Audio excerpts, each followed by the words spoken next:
The upthrust of the Southern Alps made Westland what it is. It made deep valleys for Westland's flooding rivers, craggy summits blown by Westland winds. In Westland, all the torrents race to the sea, down steep and narrow courses, over rocks, through the rapids. Water carves eagerly at the shape of Westland, water and wind and storm. The land in Westland is fantastically shaped by earth pressures, upthrust and overlaid. And all this tangle of mountain forms lies darkly beneath its covering of bush, the rainforest.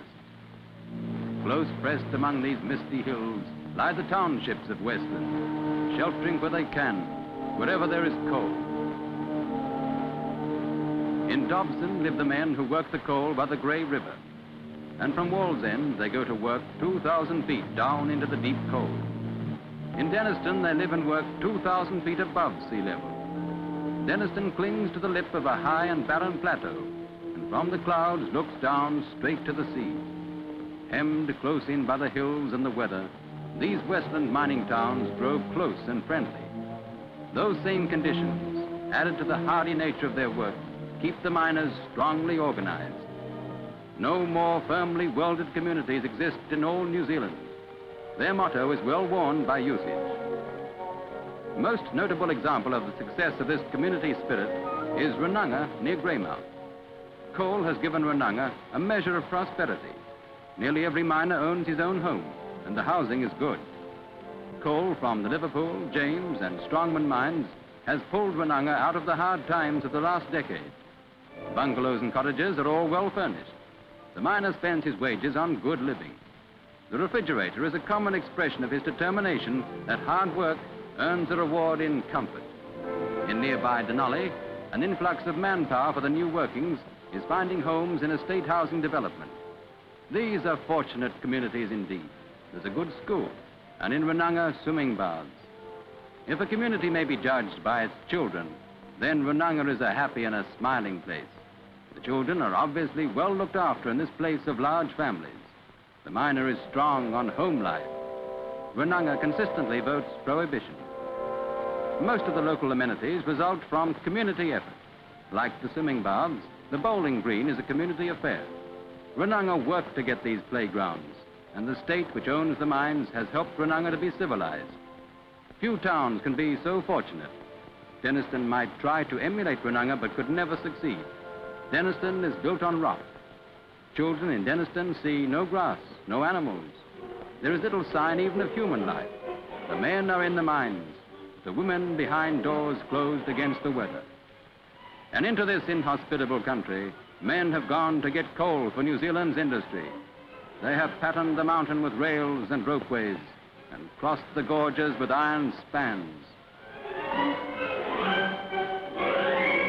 Breaking into the mountains and mining the coal only begin the difficulties overcome to work the resources from wild Westland.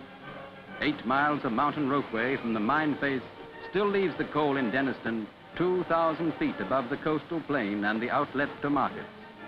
In 8-ton railway wagons, the coal plummets down this incline, begins its long haul to the furnaces of industry. Coal in Westland is distributed impartially. It may come from the mountain tops or the depths of dark valleys. Yet, even Westland has put no limit on the ingenuity of the men who get the coal. Floods, rockfalls, earthquakes. Through all these hazards, the Puffing Billy engine makes its daily journeys to the bins for coal.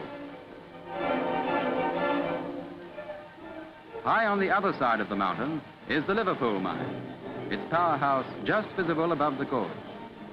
There is no road into these hills. Even before there was a railway, men and beasts of burden dragged up the mountain with great loads of material and machinery to mine the thick seams of coal pressed under the rock of Westland here. The mine produces all its own power, and each day sends down to the great bins enough coal for several trainloads. And from the bins, the coal goes out toward the distant cities, along a railway literally carved out of the mountain above a wild Westland valley.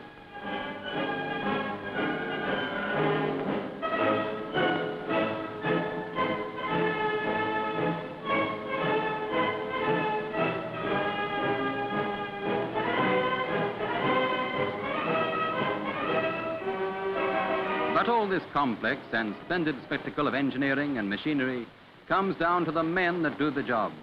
The engines must be driven, the coal must be shoveled, and what the stoker gets for his fires depends entirely on the labor of the man at the coalface in a mine.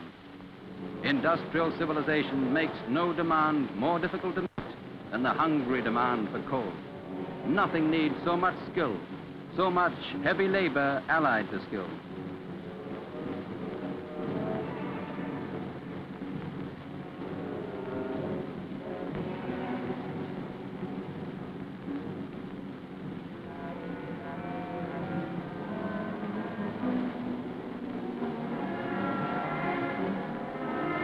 Every tub of coal that leaves the face is filled by hand.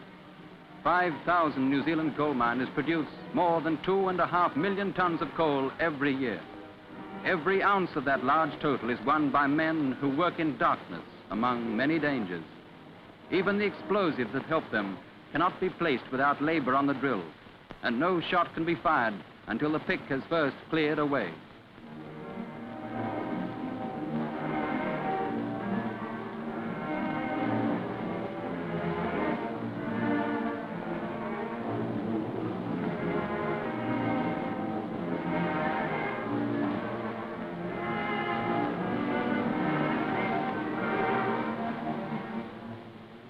For this work, the miner is paid under a piecework system per ton of coal mined. He can be stretched to an output which will earn him on the average about £2 per day. £10 a week sounds very good, but as a reward for the energy expended in getting out the coal, £20 would be little enough. Payment above the minimum is measured to work done. Work done may be measured in the smoke from the chimneys of the factories building up New Zealand's industry.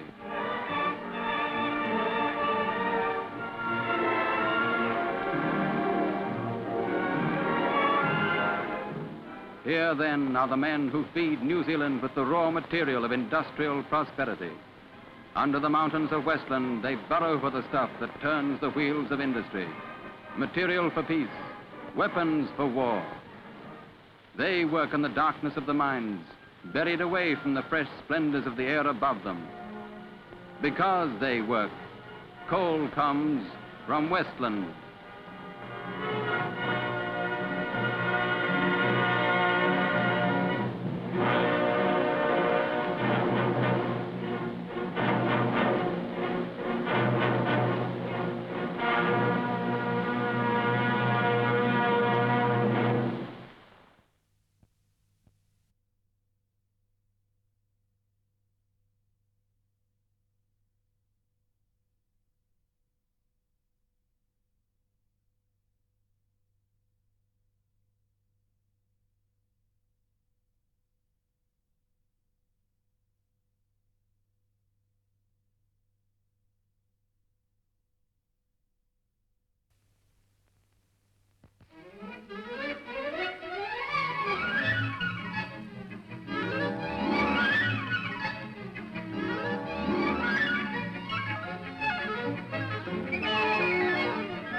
All of these porcelain products, bowls, vases and ornaments, cups, saucers and dishes, jugs and basins, plates, teapots and coffee pots, have been made in Auckland from New Zealand clay.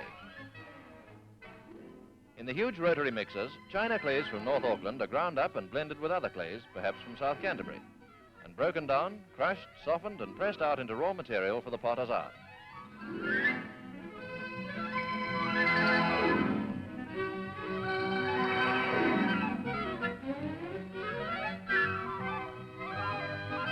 In the modern factory, the ancient potter's wheel survives. There can be no more satisfying craft than this, the shaping of artifacts direct from the raw subsoil of our native earth.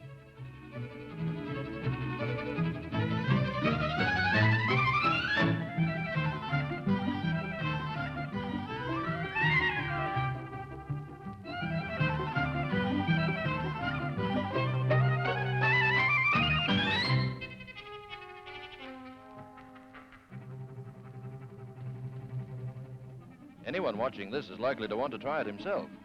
It looks easy, doesn't it?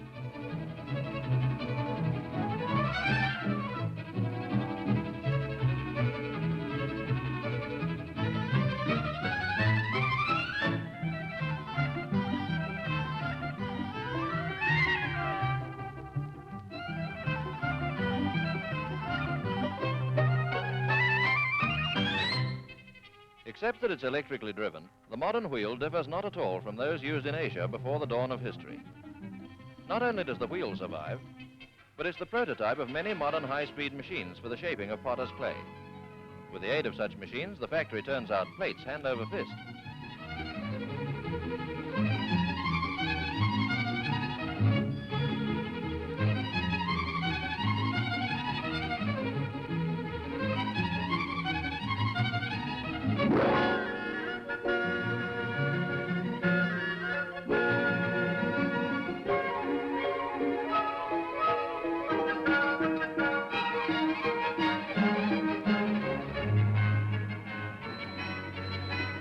Oval dishes take a little longer to make than plates, but as long as we have fish, poultry and Sunday joints, we the customers will demand good large oval dishes to serve them on.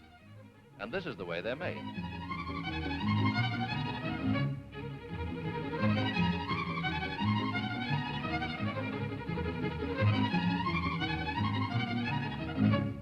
Making cups for NZ's morning and afternoon tea is, needless to say, a continuous process. The rotating molds loop round and round, and the operator slaps in the clay and takes out the cups, complete except for glaze and handles. The handles are made separately, in molds that look like something that's fallen out of the back axle of a Model T.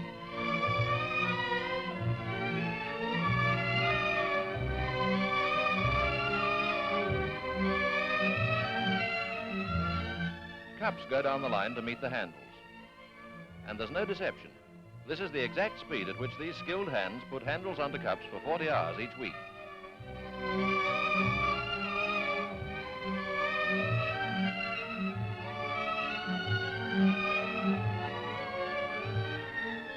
Machine-made plates, before they're glazed, have to be polished round the rims. And still the potter's wheel idea lingers on. When we do get away from the potter's wheel, it's to turn to the watering can. This is the casting room, and a mixture of clay and water, otherwise known as mud, is being poured into plaster of Paris shells.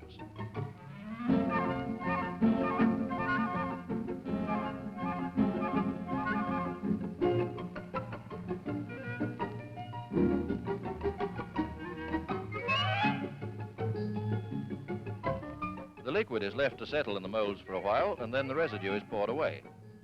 After another short period of waiting, the halves of the molds are separated and formed vases removed from them. This is a process of surprising simplicity, adaptable to many lines of pottery unsuited to the wheel technique, such as vases, jugs and dishes of irregular or non-circular shape.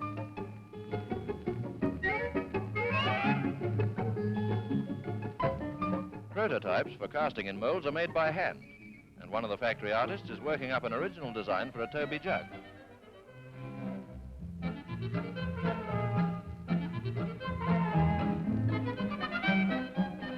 The many articles of unbaked clay are stacked up on fireproof trolleys.